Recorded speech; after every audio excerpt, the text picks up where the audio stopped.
Welcome to the Startup Espresso. I'm Hall T. Martin, the host of the show, where we talk about raising funding for your startup and the time it takes to have an espresso. I hope you enjoy this episode.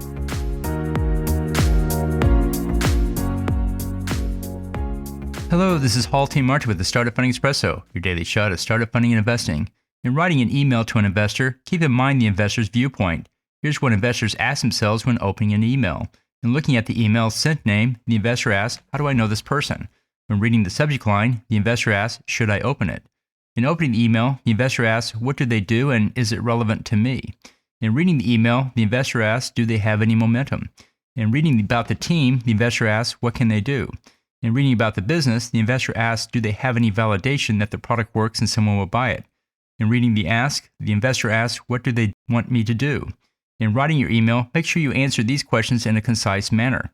Thank you for joining us for the Startup Funding Espresso, where we help startups and investors connect for funding. Let's go start listening to today. Hall T. Martin is the director of Investor Connect, which is a 501c3 nonprofit dedicated to the education of investors for early-stage funding.